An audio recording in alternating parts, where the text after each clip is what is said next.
നമുക്ക് കിട്ടിയ അഗസ്ത്യപ്പൂക്കളെല്ലാം കഴുകി വാരി പച്ചമുളക് സവാള അരിഞ്ഞ് റെഡിയാക്കി എടുത്തിട്ടുണ്ട്. നമുക്കൊരു ഉപ്പേരി വയ്ക്കാം. അപ്പം ചട്ടി ചൂടാക്കാൻ വെച്ചിട്ടുണ്ട്. കുറച്ച് എണ്ണ ഒഴിച്ചു കൊടുത്തു.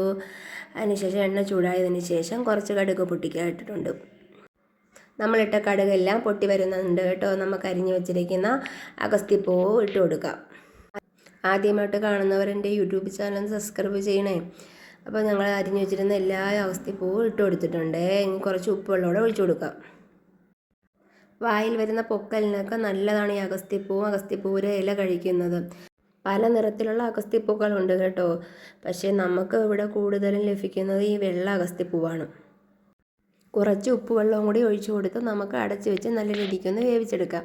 പെട്ടെന്ന് തന്നെ വാടി കിട്ടും ഈ അഗസ്ത്യപ്പൂവ്. ഇടയ്ക്ക് അടപ്പൊന്ന് മാറ്റി നമുക്ക് ഇതുപോലെ ഒന്ന് ചിക്കി കൊടുക്കാം. അവസാനം ഞാൻ കുറച്ച് തേങ്ങ കൂടി ചേർക്കുന്നുണ്ട് കേട്ടോ. അഗസ്ത്യപ്പൂ തോരനാണ് വെക്കുന്നതെങ്കിൽ തേങ്ങയുടെ കൂടെ കുറച്ച് പെരിഞ്ചീരകവും വെളുത്തുള്ളി മഞ്ഞൾപ്പൊടി അരച്ച് ചേർത്താൽ നല്ല ടേസ്റ്റ് ആയിരിക്കും.